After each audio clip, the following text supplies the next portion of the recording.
In this video, I want to show you how to prepare your discs for the Disc Wars project. So your project's going to end up looking something like this. Let me walk through these steps if you're interested. So to start off with, we're going to click File and New, and I recommend you do an IDW. All right, first thing, let's delete out this border. Let's delete out this ANSI. Let's change our sheet size.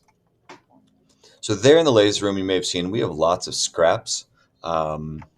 I'm going to do this to start off with. You might get a bigger piece or a smaller piece.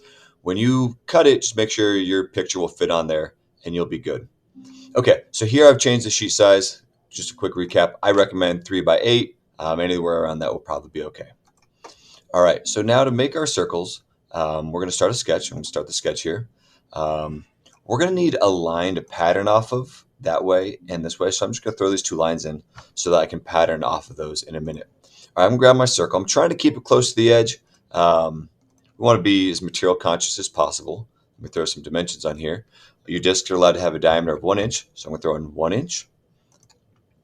All right, so now we have our circle and some lines we can pattern off of. Let's do a rectangular pattern.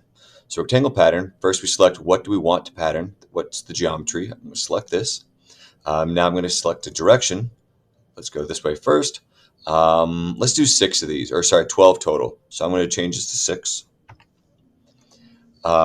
And let's space this out, I don't know, 1.1. Something like that will be great.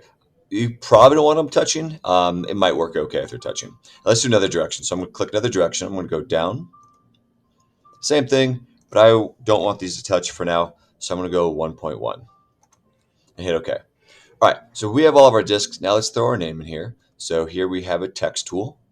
I'm going to just drag the text tool here and write my full name. You do need to have your full name for this project. All right. I recommend you choose a font just to make yours unique. Let's see, what do I like? I like Tupac Hand, so I'm going to go there. I like it centered. You're welcome to do it if you want. You don't have to. All right, so I have my name here. Next, we want to copy paste this in. So I'm going to select copy. Select what do I want to copy. Now it wants to know a base point to copy from. So I'm going to click this, click here, and that's kind of where does it select to copy from. So now I'm just going to throw all these in here real quick. You'll notice it's offering to kind of snap this in for me to keep them level, at least on the top part. That was kind of nice. These don't need to be perfect.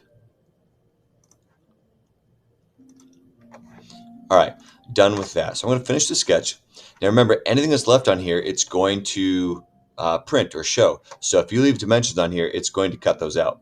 Now one quick thing, we want to change the line weight to be 0.001. So I click Properties, click Line Weight, change that line weight to 0.001. Now you're going to notice all of these just got slightly thinner. So when we take this to laser cutter, it'll cut out here and it's going to engrave here. The engrave settings you can leave as defaults. You could maybe go engraving speed of 100. For the vector speeds, that's the part that actually cuts. And generally recommend a speed of 5 and a power of 100. I hope that helps. Let me know if you have any questions. Thanks.